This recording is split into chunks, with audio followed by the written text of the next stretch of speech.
بسم اللہ الرحمن الرحیم۔ زکوٰۃ کن چیزوں پر واجب ہے؟ یاد رکھیے گا کہ زکوٰۃ کے واجب ہونے کے لیے سونا، چاندی اور مال تجارت اور نقدی 4 چیزیں ہیں۔ سونا، چاندی، نقدی، مال تجارت۔ سونا اور چاندی، ان پر زکوٰۃ کی شریعت نے جو مقدار متعین کی ہے وہ میں آپ سے ذکر کر دیتا ہوں کہ ہمارے تولے کے اعتبار سے 52.5 تولے چاندی کی مقدار ہے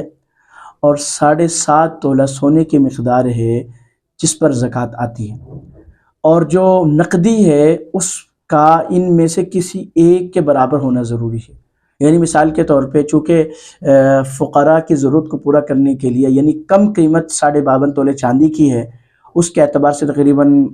اس سال جو زکوٰۃ کا نصاب حکومتی اعتبار سے مقرر کیا گیا وہ تقریباً 1,37,000 سے کچھ اوپر تھا۔ اگر اتنی نقدیں موجود ہے، قرض کو نکال کر، آپ نے کسی کی ادائیگی نہیں کرنی، اس کو نکال کر، اور تو آپ پر زکوٰۃ آتی۔ سونا چاندی میں یہ علماء تفصیل بیان کرتے ہیں کہ کوئی ایک چیز ہو پورے نصاب تک پہنچ جائے تب بھی، اگر ایک چیز ہے لیکن وہ نصاب تک نہیں پہنچ رہی، اس کے ساتھ دوسری چیز مل کر نصاب تک پہنچ رہی ہے، مثال کے طور پہ 52.5 تولے چاندی نہیں ہے، اس سے کم ہے لیکن پیسے موجود ہیں، ان دونوں کو ملایا تو 1,37,000 سے کچھ اوپر جو مقدار ہے اس تک پہنچ گئے۔ اسی طرح سونا ہے 7.5 تولہ نہیں ہے، 2 تولہ ہے، 3 تولہ ہے، جیسے خواتین کے پاس ہوتا ہے،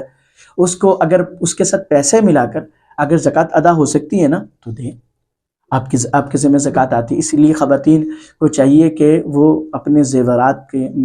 کو پاک کرنے کے لیے زکوٰۃ ادا کریں، حساب لگائیں، ان کے پاس کچھ نہ کچھ پیسے موجود ہوتے ہیں تو پھر آپ زکوٰۃ ادا کر دیں۔ اور زکوٰۃ بوجھ نہیں ہے،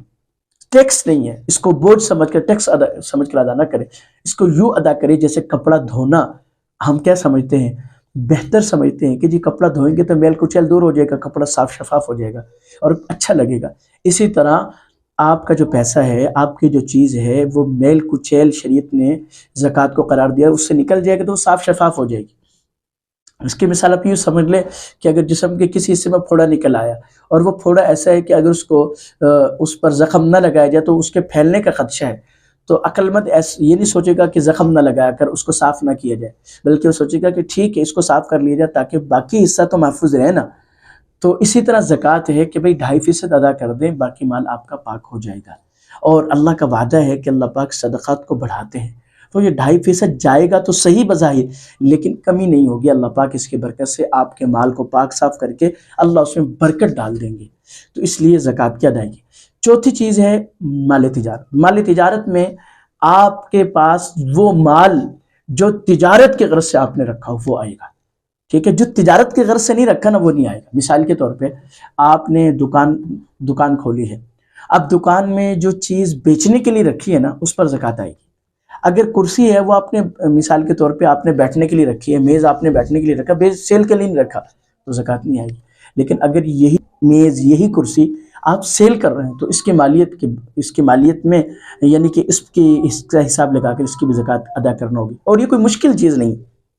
آپ کی دکان ہے، آپ کا کاروبار ہے، فیکٹری ہے، کوئی بھی چیز ہے اور آپ سمجھتے ہیں کہ آپ صاحب نصاب ہے تو قریب کسی عالم سے حساب لگوا لیں اور حساب لگوا کر زکوٰۃ ادا کر دیں، اور خوشی سے ادا کریں کہ اللہ کا شکر ہے کہ اللہ پاک نے دینے والا بنا ہے، کیونکہ جناب نبی کریم صلی اللہ علیہ وسلم کی روایت کا مفہوم ہے الید العلیٰ خیر من الید السفلیٰ، کہ دینے والا ہاتھ لینے والے ہاتھ سے بہتر ہے۔ تو شکر ادا کریں اللہ نے آپ کو صاحب نصاب بنایا، اور زکوٰۃ کی بر وقت ادائیگی کریں۔ اللہ پاک مجھے اور آپ کو صحیح سمجھ نصیب فرمائے۔